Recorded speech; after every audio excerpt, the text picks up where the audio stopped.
అయోధ్యలోని అద్భుతమైన రామమందిరం, ప్రపంచంలోనే అత్యంత ఎత్తైన స్టాట్యూ ఆఫ్ యూనిటీ, ప్రపంచంలోనే అతి పెద్ద క్రికెట్ స్టేడియం, దేశంలోనే అత్యంత పొడవైన వంతెన, అది రక్షణరంగమైన, అంతరిక్ష ప్రయోగమైన, ఆధునిక భారతదేశంలోని దాదాపు ప్రతిష్టాత్మక ప్రాజెక్టుల వెనుక వినిపించే పేరు ఒకటే: లార్సన్ అండ్ టూబ్రో. అయితే అసలు ప్రశ్న ఇక్కడే మొదలవుతోంది. వినడానికి విదేశీ కంపెనీలా ఉన్నా ఈ భారతీయ సామ్రాజ్యం ఎలా నిలబడింది? ఒక్క గదిలో మొదలైన వాళ్ల ప్రయాణం ఈ దేశ భవిష్యత్తును శాసించే స్థాయికి ఎలా చేరింది? వాళ్ల వ్యూహాత్మక రహస్యాలేంటి? ఈరోజు మనం ఒక కంపెనీ చరిత్ర గురించి మాత్రమే కాదు, వ్యవస్థాపకులు నేర్చుకోవాల్సిన ఒక మైండ్ సెట్, ఒక దృక్పథం గురించి తెలుసుకోబోతున్నాం. సరే, ఇక ఈ కథ లోతుల్లోకి వెళ్దాం.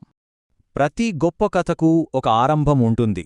చాలాసార్లు అది మనం ఊహించినంత చిన్నదిగా ఉంటుంది. ఎల్ఎన్టీ ప్రయాణం కూడా అలాంటిదే. ఊహించుకోండి, 1938వ సంవత్సరం. ఇద్దరు డానిష్ ఇంజనీర్లు ముంబైలో ఒకే టేబుల్, ఒకే కుర్చీ ఉన్న గదిలో తమ ప్రయాణం మొదలుపెట్టారు. రెండవ ప్రపంచ యుద్ధం రావడంతో యూరోప్ నుంచి వాళ్ల దిగుమతి వ్యాపారం మొత్తం ఆగిపోయింది. ఆ సమయంలో వాళ్లు కుంగిపోలేదు.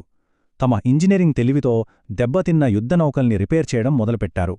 అదే టైంలో టాటా గ్రూప్ నుండి వాళ్లకు ఒక పెద్ద అవకాశమొచ్చింది.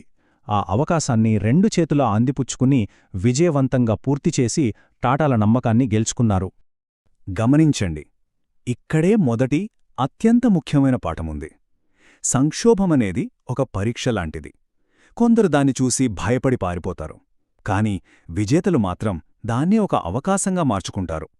ఎల్ఎన్టీ కూడా అదే చేసింది. దిగుమతి వ్యాపారం ఆగిపోయిందని బాధపడలేదు, తమకున్న నైపుణ్యంతో ఒక కొత్త దారిని వెతుక్కొంది. కాబట్టి వ్యవస్థాపకులు నేర్చుకోవాల్సిన మొదటి పాఠం ఇదే: మీ ఆరంభం ఎంత చిన్నదైనా పర్వాలేదు, కాని మీ విజన్ మాత్రం ఒక సామ్రాజ్యాన్ని నిర్మించేంత పెద్దదిగా ఉండాలి. సరే, ఫౌండర్లున్నంతకాలం కంపెనీ బలంగా ఉంది, కాని వాళ్లు వెళ్ళిపోయాక దాని బలం నిలబడిందా? ఒక సామ్రాజ్యాన్ని నిర్మించటం ఒక ఎత్తు అయితే, దాన్ని కాపాడటం మరో ఎత్తు. ఫౌండర్లు వెళ్ళిపోయాక ఎల్ఎన్టీ అసలైన నాయకత్వ పరీక్ష మొదలైంది.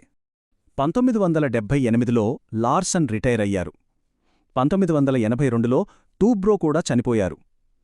వ్యవస్థాపకుల నీడ తొలగిపోయింది. వాళ్ల వారసులు కంపెనీని ముందుకు నడిపిస్తున్నారు. ఇస్రో, డిఆర్డీఓ లాంటి సంస్థలతో కలిసి దేశ నిర్మాణంలో పాలుపంచుకుంటున్నారు.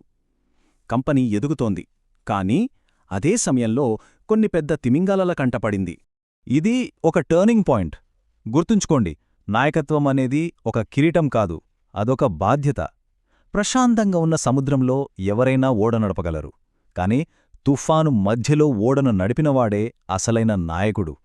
సంస్థ మనుగడకే ప్రమాదం వచ్చినప్పుడు అసలు హీరో ఎవరో బయటపడుతుంది. మే పొజిషన్ ఏదైనా సరే, ఒక జూనియర్ ఇంజనీర్ అయినా, టీమ్ లీడర్ అయినా పెద్ద బాధ్యత తీసుకోవడానికి సిద్ధంగా ఉండాలి. ఎందుకంటే అలాంటి క్లిష్ట సమయాల్లోనే నిజమైన వ్యూహం వెలుగులోకొస్తుంది. ఇప్పుడు మనం కథలోని అత్యంత నాటకీయమైన, ఉత్కంఠభరితమైన ఘట్టానికొచ్చాం. ఇది కేవలం వ్యాపారం కాదు, ఇది ఎల్ఎన్టీ తన ఉనికి కోసం చేసిన ఒక యుద్ధం. 2001లో ఏం జరిగిందంటే, మను చాబ్రియా అనే వ్యక్తి ఎల్ఎన్టీని చేజిక్కించుకోవాలని చూశాడు. అతన్ని ఆపటానికి అప్పటి చైర్మన్ ఏఎం నాయక్ ధీరుభాయ్ అంబానీ సహాయం కోరారు. కాని కథ అక్కడే మలుపు తిరిగింది. అంబానీలు 18% వాటాకొని ఆ తర్వాత దాన్ని తమ ప్రత్యర్థి అయిన బిర్లా గ్రూప్కి అమ్మేశారు. ఇప్పుడు యుద్ధం ముఖాముఖిగా మారింది. ఈ నంబర్స్ చూస్తే అర్థమవుతుంది ఎల్ఎన్టీ ఎలా నలువైపుల నుండి దాడికి గురైందో. కంపెనీ చేజారిపోవడం ఖాయమనుకున్న సమయంలో ఒకే ఒక్క వ్యక్తి ఆటను మార్చడానికి ముందుకొచ్చారు. ఏఎం నాయక్ ఒక అద్భుతమైన వ్యూహాన్ని రచించారు. మొదటి ఎత్తు, ఉద్యోగులందరినీ ఏకం చేసి వాళ్ల షేర్లతో ఒక కోట కట్టారు. రెండో ఎత్తు, సెబీకి ఫిర్యాదు చేసి బిర్లాల దూకుడికి బ్రేక్ వేశారు. ఇక మూడోది మాస్టర్ స్ట్రోక్, ఎల్ఎన్టీ సిమెంట్ విభాగాన్ని బిర్లాలకు అమ్మి బదులుగా కంపెనీ స్వాతంత్ర్యాన్ని తిరిగి గెలుచుకున్నారు. ఆ సిమెంట్ విభాగమే ఈరోజు మనకు తెలిసిన అల్ట్రాటెక్ సిమెంట్. ఒక భాగాన్ని వదులుకుని మొత్తం సామ్రాజ్యాన్ని కాపాడుకున్నారు.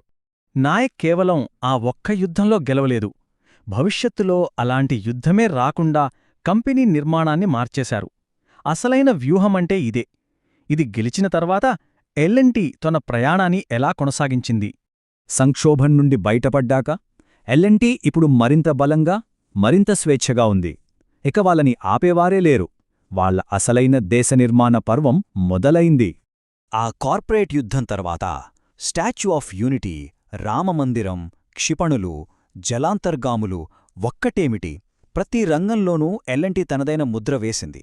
అంతేకాదు 2002 గుజరాత్ భూకంపం తర్వాత కేవలం 80 రోజుల్లో 10,000 పాకశాలను నిర్మించి తన సామాజిక బాధ్యతను కూడా నిరూపించుకుంది. ఒకప్పుడు 5,000 కోట్ల రూపాయల ఆదాయం, ఈరోజు 5.22 ట్రిలియన్ రూపాయల మార్కెట్ విలువ. ఈ నంబర్ కేవలం ఒక అంకె కాదు, అది వారి ప్రయాణానికి, వారి వ్యూహానికి ఒక నిదర్శనం. ఇక్కడే మరో ముఖ్యమైన పాఠం ఉంది. ఒక రంగంలో మీరు కింగ్ అయ్యారా? చాలా మంచిది, కాని అక్కడే ఆగిపోవద్దు. ఆ కిరీటాన్ని పక్కన పెట్టి కొత్త సామ్రాజ్యం కోసం వెతకండి. ఎందుకంటే నిజమైన ఎదుగుదల అక్కడే ఉంటుంది. సరే, ఇంత సాధించాక భవిష్యత్తు గురించి వాళ్ళ ఆలోచనేంటి? డబ్బు సంపాదించడం, కంపెనీలు కట్టడం, ఇవన్నీ ఒకెత్తు. కానీ తరతరాలు నిలిచిపోయే వారసత్వాన్ని సృష్టించడం ఎలా? అదే చివరి, అత్యంత ముఖ్యమైన స్తంభం. లెగసీ అంటే మ్యూజియంలో పెట్టే వస్తువు కాదు. అది నిరంతరం ప్రవహించే నదిలాంటిది. అది పాతది కాదు, ఎప్పటికీ కొత్తగా, తాజాగా ఉండేది. మారుతున్న ప్రపంచానికి అనుగుణంగా తనను తాను మార్చుకుంటూ నిలబడగలగడమే అసలైన లెగసీ.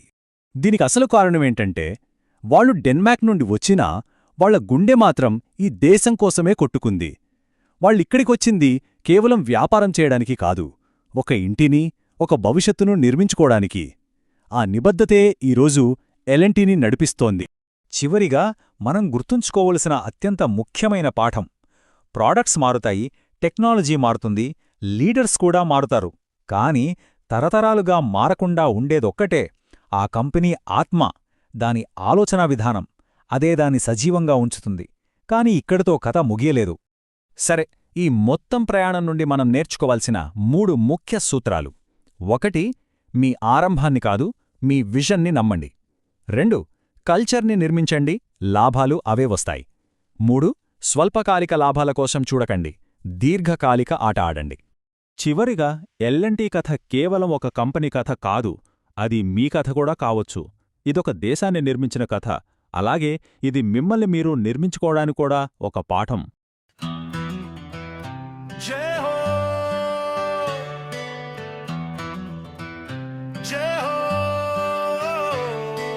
भारत माता की जय।